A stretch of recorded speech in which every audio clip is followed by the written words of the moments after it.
How's it going, guys? Cameron here with Canadian Gamer, coming at you with another video. Doing a bit of a nature vlog here. Haven't done one of these in a while, and it's almost, not quite, it's almost that time of the year where the colors really start to come out, and the trees, the changing of the seasons, if you will. So we'll take a walk in here and see what we can find. Stay tuned. It's just like a scene right out of The Predator.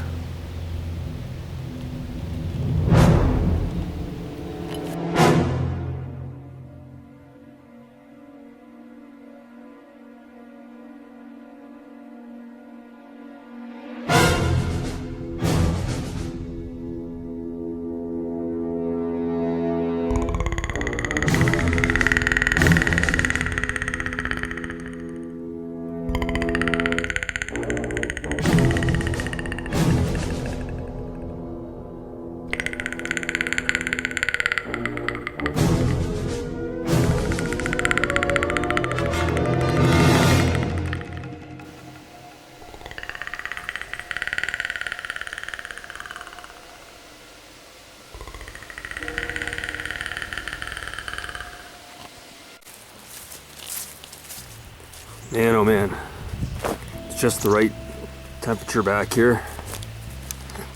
Came back here in the middle of the summer. I walked in, I took 10 steps in and I had to walk out because the mosquitoes just way too intense. Just gonna walk right into the forest here for a second. Oh man, it's nice in here. No bugs at all. Not bad at all. That's pretty cool.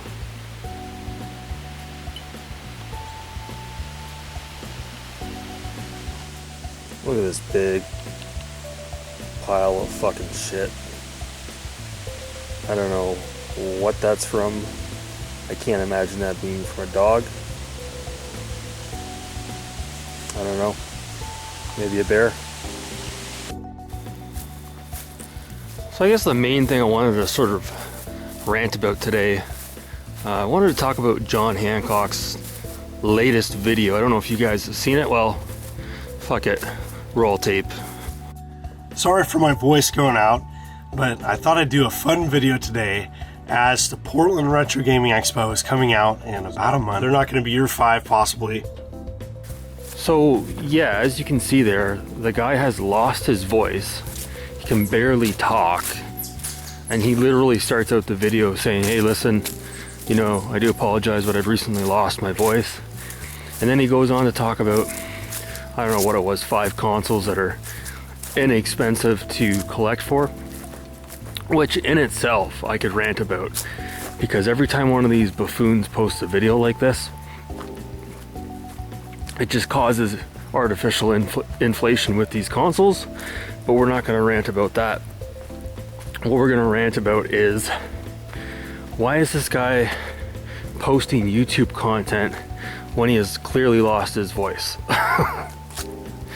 You know, any sane and rational human being, if you lost your voice like that, never mind posting YouTube content, you wouldn't be talking at all. You'd be resting your vocal cords. You'd be sucking on a popsicle, ice cubes, whatever the case may be. You know, you'd have Vicks Vapor Rub on your throat. You know, whatever you could do to soothe your throat and relax your voice. No, what does this guy do? He's so anal about, you know, not adhering to his strict YouTube schedule. He feels if he misses, you know, whatever it is, the certain date on his calendar where he needs to post a video, it's gonna fuck with the algorithms, and he's not gonna get, you know, the promotion that he's used to, and it's gonna affect his ad revenue. That's what it's all about. So this is what I'm saying. This guy is a slave. What's going on back here? He's a slave to the algorithms. This guy's addicted to ad revenue, and the fucking guy lost his voice, and he couldn't even go 4 or 5 days without posting a video. It's absolutely ridiculous, you know? Like, if I lost my voice, I'm not gonna post a fucking YouTube video. Are you kidding me? Jesus Christ. I remember back in the day, I lost my voice. I don't even know if you'd consider it losing your voice. You could still talk, but it's really coarse. And I had a job that at the time required me to use my voice, converse all day, talk. And more predator scenery. Yeah, and I had to take like 3 days off of work just to relax my voice. Nope, not Hancock. You know you're addicted to YouTube when you can't even take a break from YouTube to rest your voice. I just thought that was absolutely fucking cynical and ridiculous. The guy, that's proof right there, that guy is addicted to YouTube. At least Metal Jesus, for the most part, when he does put out a video, he puts a little bit of effort into it, like his most recent one where he took a trip to Hawaii. But, oh, look at this. This was not here before. Nice little bench. Yeah. But yeah, no, I guess there's not much to really say on it other than I just thought it was absolutely ridiculous that he posts a video and he can barely even fucking talk. You know, just, he's wiping his head. He's clearly not feeling well. He's not feeling the greatest, and he's sweating, and he looks like shit. Looks like he hasn't had a fucking haircut in like months. I don't understand. You know, if you're a school teacher or in some sort of profession where you're around other, I guess you would call them professionals, school teacher, you think you'd want to keep up on your appearance, you know, and have a nice clean cut haircut. Not this guy. He's got his fucking ball cap on, and he's got his gray hair, and it's almost protruding over his ears. And it's like, man, get a fucking haircut. It's absolutely ridiculous. No shame whatsoever. So yeah, that was my rant on John Hancock. The guy can't even step away from YouTube for 5 minutes, loses his voice, and still feels that he's got, you know, to protect his algorithms for his channel. Absolutely fucking ridiculous. Yeah, so I guess the other thing we could talk about, anyone who watched my most recent video, you know, I talked about how maybe it would be a benefit to start collecting loose disc for your consoles. I know it's not something that everybody's on board with, but you know, especially when you're talking about PS1. I'm gonna leave the other consoles out of it, Sega Saturn and Dreamcast. Maybe you could lump Dreamcast in on this, but a lot of those PS1 games in particular are loose disc because the jewel cases ended up breaking, unlike the PS2, right? So you'd be surprised, guys, you know, if you go onto eBay, type in the game you're looking for PS1, and you very well may find a loose disc copy, and it might be worth your while to pick it up, you know?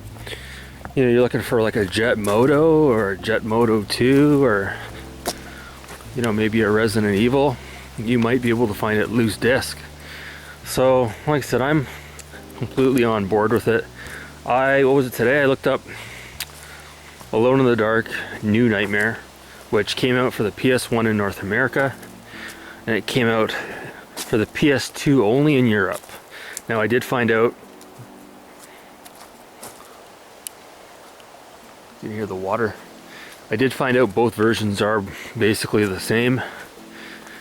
So yeah, looking up that game, I did find a copy that was loose disc, but it was only disc 1. There's 2 discs, I believe.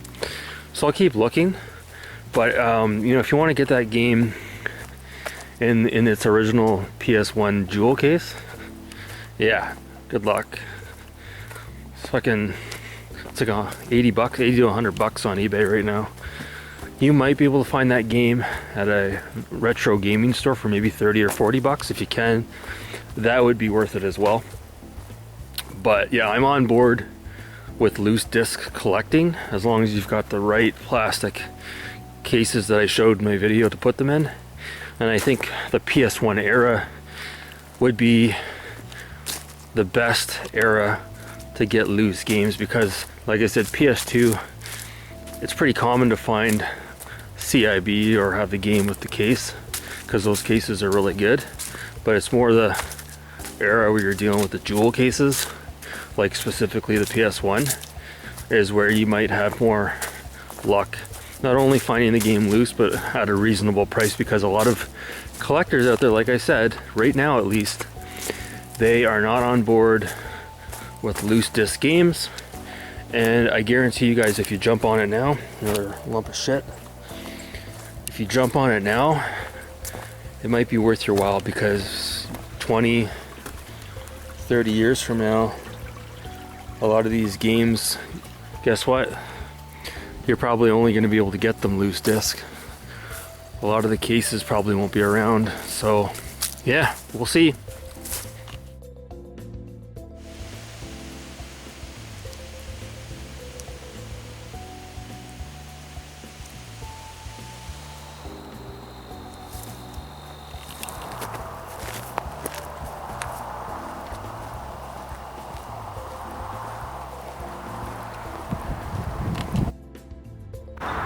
Look how big these freaking swans are in this person's backyard. Holy shit. Yeah, I guess these are turkeys.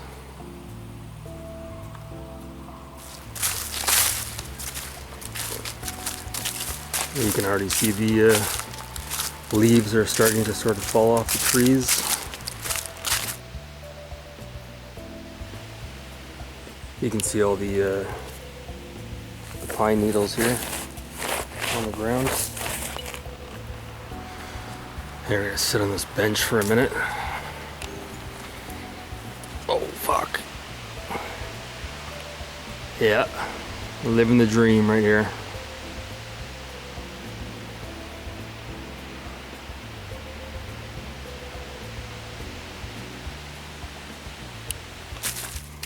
I guess I could probably bring my my selfie stick with me next time I do this. It might make for more stable video.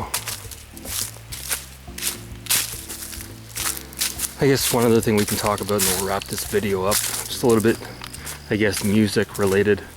So as some of you may know, I'm a huge fan of the band Genesis, and Phil Collins as well, obviously. And you know, there's some fans out there that are divided, that prefer the original lineup of Genesis with Peter Gabriel as lead singer, and then there's some who prefer, obviously, the Phil Collins era, right, which was the era of hits. I think next to Michael Jackson, Phil Collins was the biggest pop star of the 80s, you know, between juggling his solo career and continuing on as lead singer of Genesis. It's just hit after hit after hit. And you gotta remember, that's a time when people actually bought records, right? So he's literally done it all. So I have several Genesis records on vinyl, chipmunk there. And I've seen Genesis live back in 2007. As some of you might recall, that was the year that the Police got back together for a reunion tour. You know, Sting was always adamant about getting back together with the Police, and they did that reunion tour. And frickin' Genesis went on tour the exact same summer. So it was like I couldn't go to both. Really love the Police.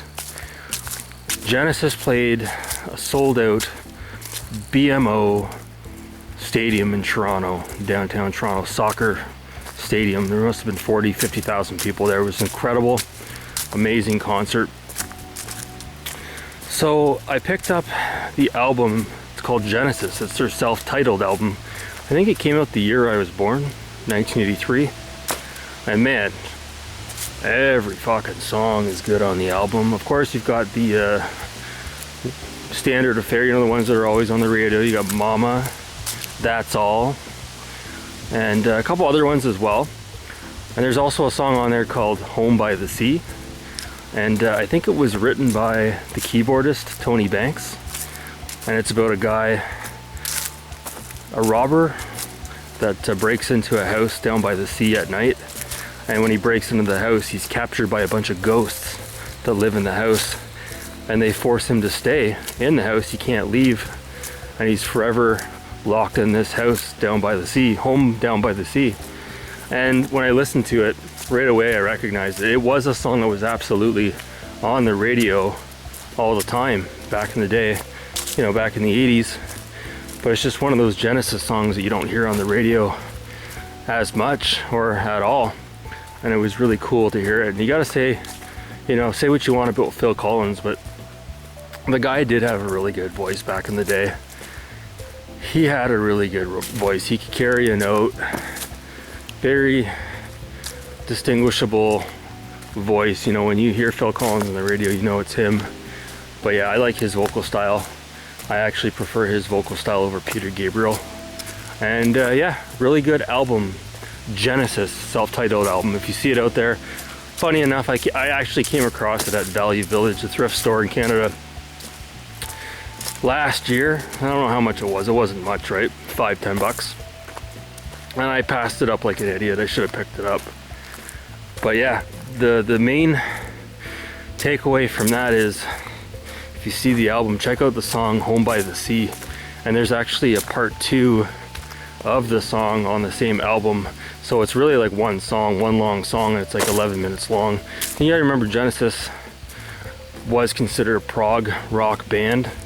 So when you listen to Home by the Sea, I don't know how long it is, maybe 4 or 5 minutes long, you know, typical length for a radio song.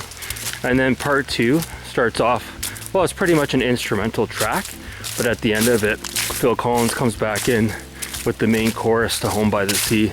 And it's just really awesome. And there's some really good live performances of it on YouTube as well. So something else I want to talk about is the new Halloween movie that's either out right now or it's coming out. Halloween Ends. I don't want to say too much about it, but other than, you know, this kind of shit just grinds my gears, you know.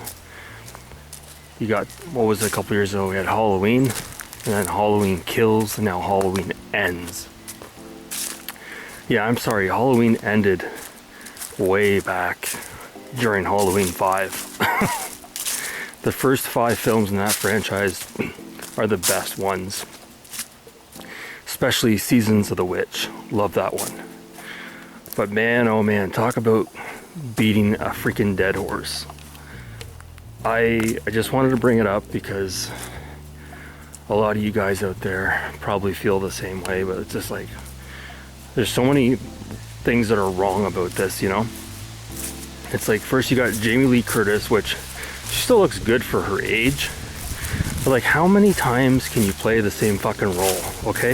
It's ridiculous. It's absolutely ridiculous. Even the Rob Zombie Halloweens are not that good, to be honest with you. Going back and doing a bit of a reappraisal recently, they're not that good. The first Halloween film, the John Carpenter original, is a freaking masterpiece. The cinematography is on point, you know, especially those scenes like the one where Michael Myers is, where is that, the public school, I think? And the view is from within his within his mask, and you can hear him breathing, and you can see him walking through his point of view. With that music, absolutely incredible. But, like I said, these more recent entries into the franchise, it's just a freaking cash grab. We all know that.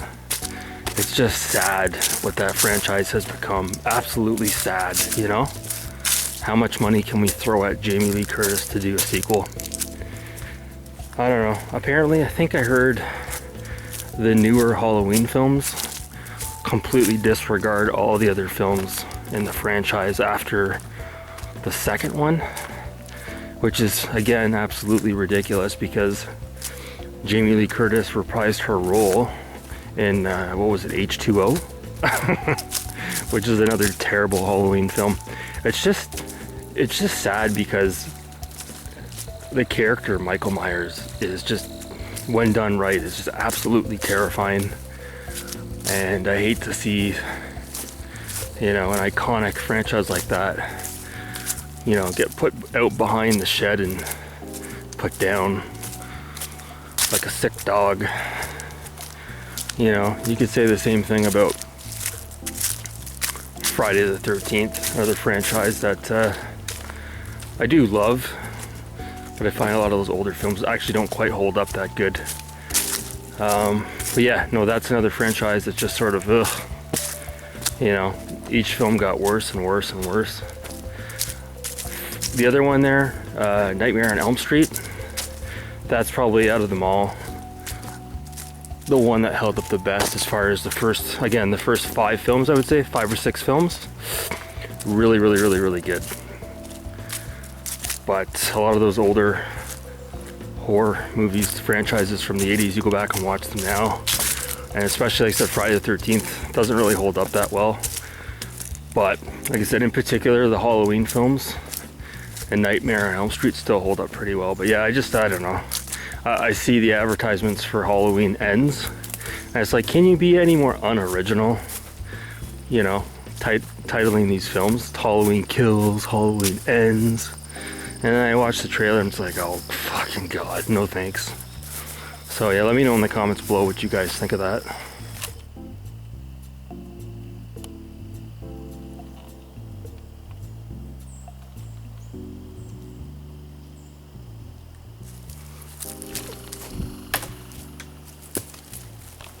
Let's go check out the wetlands viewing area, see what's going on down here.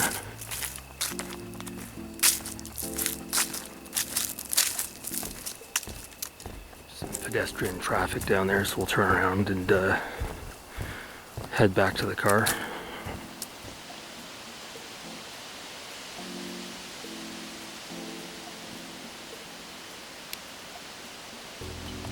Alright, that concludes another nature vlog. I hope you guys enjoyed this video.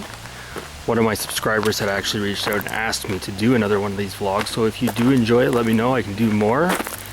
And until next time, guys, thanks so much for watching, and have a great afternoon. Take care.